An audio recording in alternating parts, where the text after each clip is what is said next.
Welcome to today's episode where we delve into the fascinating and possibly tragic case of the Ministry of Ungentlemanly Warfare. The film was adapted from a book, and as with all adaptations, this carried many risks. Today we embark on a journey through the intriguing narrative of the Ministry of Ungentlemanly Warfare. Damian Lewis's book captivated readers with its gripping account of Churchill's secret army during World War II, highlighting the daring exploits of these unsung heroes who operated behind enemy lines. The book's success naturally sparked interest in a cinematic adaptation, promising to bring this riveting tale to a wider audience. Firstly, let's set the stage.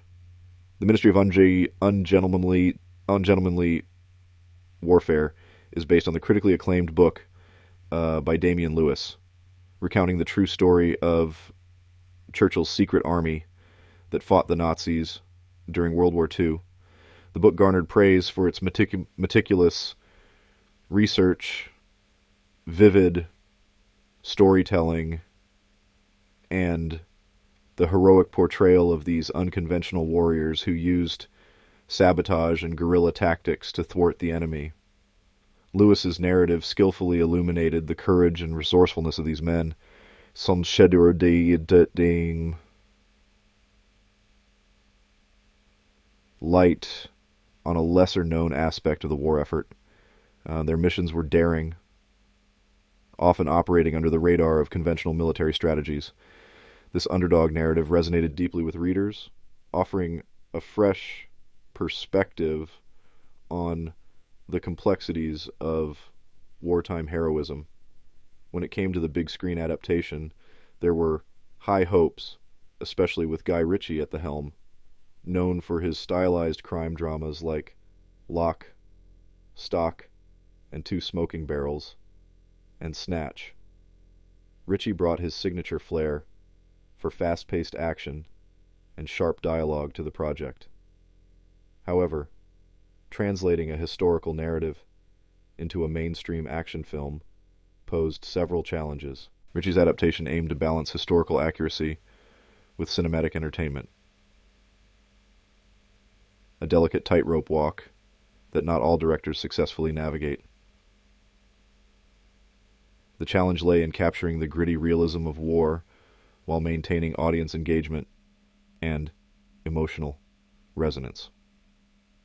Unlike Ritchie's previous works, which thrived on their contemporary settings and edgy characters, the Ministry of Ungentlemanly Warfare required a nuanced approach to honor its historical roots without sacrificing the thrilling narrative momentum.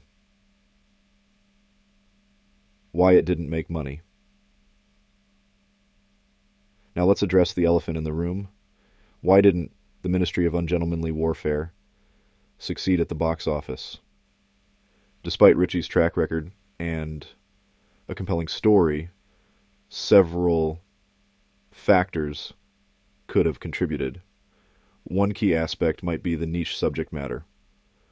While World War II films can be successful, this particular story delved into a lesser-known aspect of the war, which may not have resonated with a broad audience expecting more traditional war movie tropes.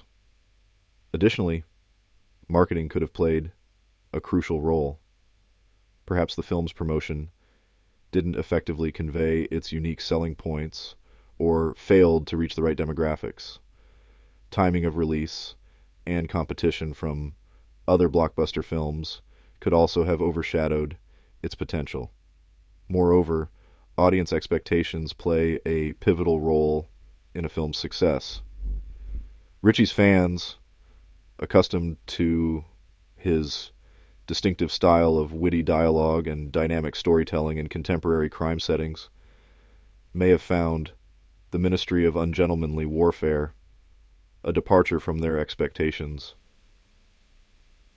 While Ritchie's touch was evident, the shift to a historical wartime drama required a different kind of engagement from viewers, which might not have aligned with the broader appeal needed for commercial success.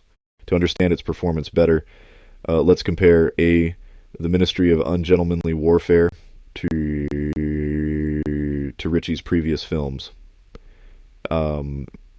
Ritchie is known for his distinct visual style, witty dialogue, and intricate plotting.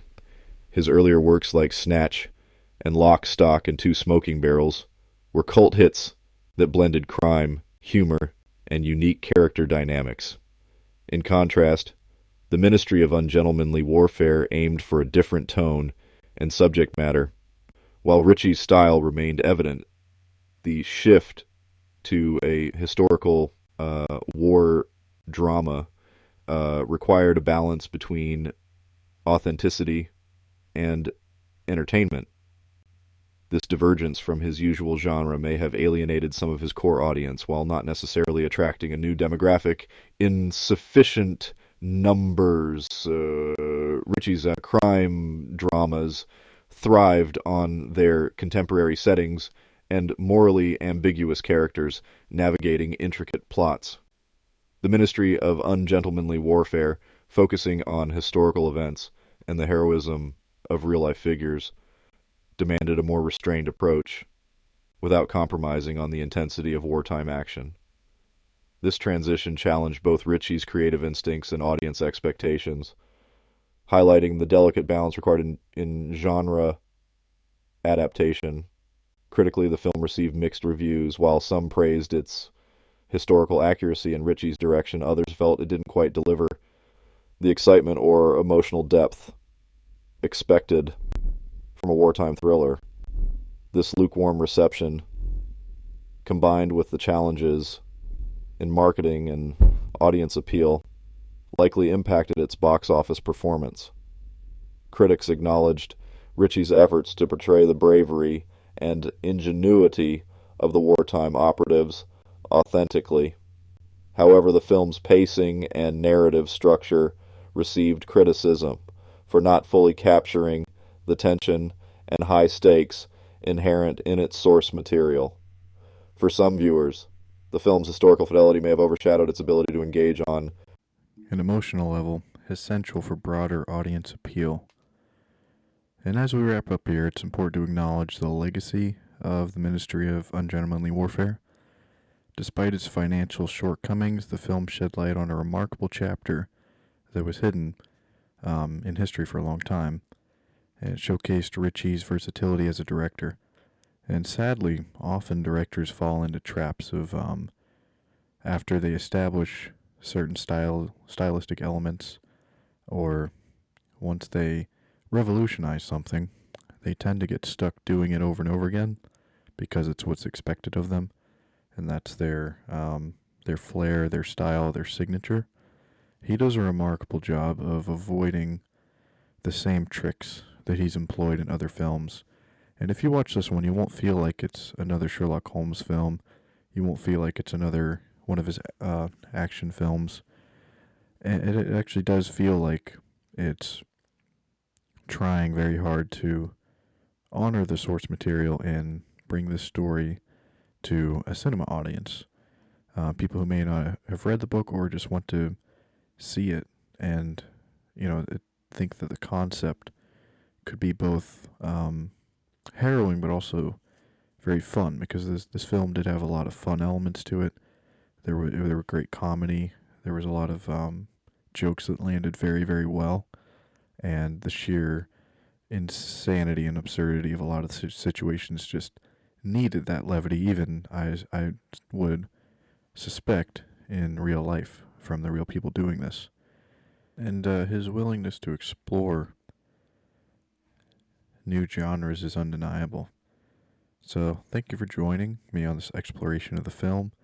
I hope you've gained insights into why some projects, even with all the right ingredients, may not achieve the commercial and critical success that they deserve, despite the director's style and a cast and an excellent production elevating a work. And join us next time for a deep dive into the show Black Sails. It's one I'm very excited to work on. So hope everyone's staying safe, and Hope you have a good one.